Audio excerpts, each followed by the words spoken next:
Hey there, and welcome back to the Son of the Morning channel. This is another ye olde Comic-Con modern comic review. What we have in front of here today is Savage Bastards #1 by Galliano, Angeli, and Zapata. It's a Mad Cave production, so this is an indie book. I really do enjoy reviewing new indie books because you just never know what you're gonna find. You never know if you're onto a great story that you can follow along with. For starters, I'd have to say I really enjoy this cover. There's a lot going on. You can tell that a duel is about to happen, and it sort of sets the tone for what goes on in the comic itself. Now, before we get into the comic, I will say that especially what I appreciate about this comic is for a #1, they really do set the scene well and do really give you a lot of good information. So let's start talking about all of that. So they start off in Mexico here. We have this lady who is on the run. She is running. We don't know yet why she's running, but we know that she sort of ran from slavery, exploitation, that sort of thing. We'll bring it over here. She is formidable. She approaches the people that are looking for her. Rose is her name, by the way. And I'll read to you the little dialogue here. One of the guys looking for her says, "Hey, darling, long time." She replies, "Bill, why don't you come home, Rose? We don't want to hurt you, but we got orders." Her response, "Can't do that." And he says, "Yes, you can. Let's go home." And of course, she is not interested in going home. She is not interested in servitude, so she gets herself into a gunfight. She is a very formidable gunfighter, but she is captured, and this is where we meet our main, or one of our two protagonists in this comic. The first one being Marlon Ayers, aka the Spider. That's this guy here. And we have his minions, Jane and Bobby Joe Flask. He wants to know where she's been, but he is more concerned about where her son is. He really wants to find her son. She is not willing to give up that information. So they tie her to a tree, and then they're torturing her, trying to get the information out of her, calling her all sorts of names, but she doesn't give it up. She is protecting her son. So then we flip over to the next page, and we meet our second main character. This is Elliot Wright. Elliot Wright is a barber, and he's just sort of inherited the company from his father. He's sort of just squeaking by, but enjoying life nonetheless. So he's gets himself ready. He goes into, like I said, his name's Billy Wright. He's a barber. He is a good barber. I love this scene down here because this reminds me of me when I was about that age getting a haircut. I hated it. I was afraid. I always moved and got cut a little bit. My brother was worse. He would always end up with gashes after haircuts. Maybe we weren't going to the right place, but that's besides the point. At any rate, Elliot is approached by this man here. At this point in time, we don't know who he is, but he wants to talk to Elliot. Now, Elliot is about to go home. He's trying to decide if he should just hit the hay or instead stop by the saloon. He instead decides to drop by the saloon. He is in the saloon just talking to the bartender while there is some poker or other card games going on. They appear to be high stakes. Nobody's too happy with each other at this table. And at this table, we also have this guy here too, who will become that's the guy who wants to talk to Elliot, will become a very main character very shortly. Now, this time, well, we'll see here, there's the little argument. Over here he says, "You gone too far. Time I taught you a lesson." And this guy over here saying, "Put it away, Richie." This guy here says, "Listen to your friend, there's no need to lose your life tonight," showing that he is formidable. Of course, this guy doesn't want to go along with it, but his pal knocks the gun out of his hand, and then the fight ensues.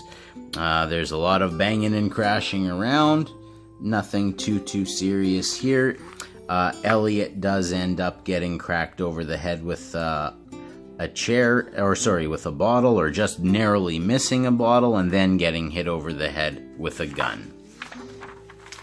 And then we switch over to our third setting. This is in the Sonoran Desert in Arizona. Now, this is what they are calling here the Tower of Eternity in the center of the Red Sands.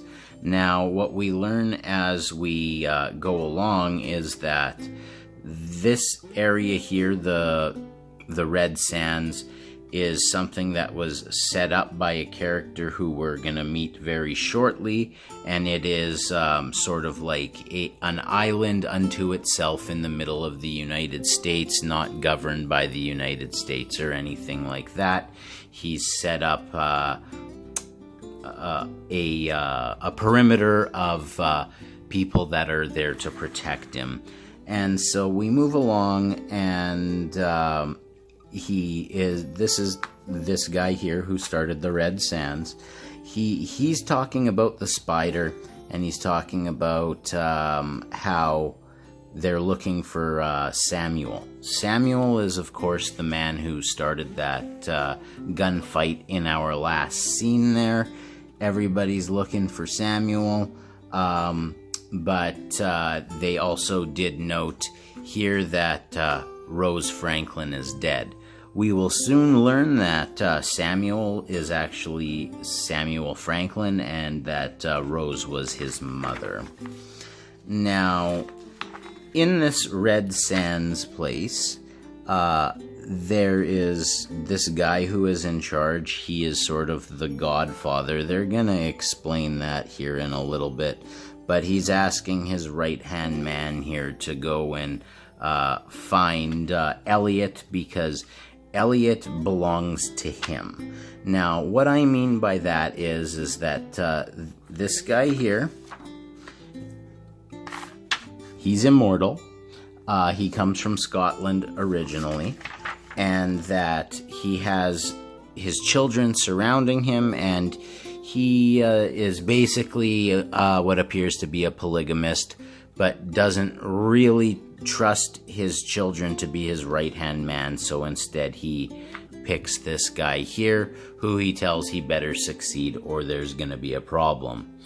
So next, Elliot's asleep, and he awakes to Samuel, who is cleaning his gun, getting his gun ready. They have a little conversation. What the heck are you doing here? That sort of thing. At which time Samuel starts to explain to Elliot that they are actually brothers, that the man who he inherited the barbershop from was not his father, and that his father is actually run by the kingdom in the Red Sands. And the guy is a sociopath, a madman, a rapist, and has a lot of concubines, which means that Elliot and Sam are definitely brothers, even though Elliot's a little confused by that down here. Now, over here, Samuel starts to tell the story about how this immortality happened. So this guy, like I said, the leader of the Red Sands, was from Scotland. He realized he achieved immortality, and then was eventually banished because power isn't easily obtained, he then decided to make his way to the New World.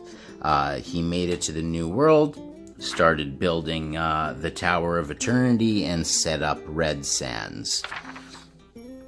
Now, not so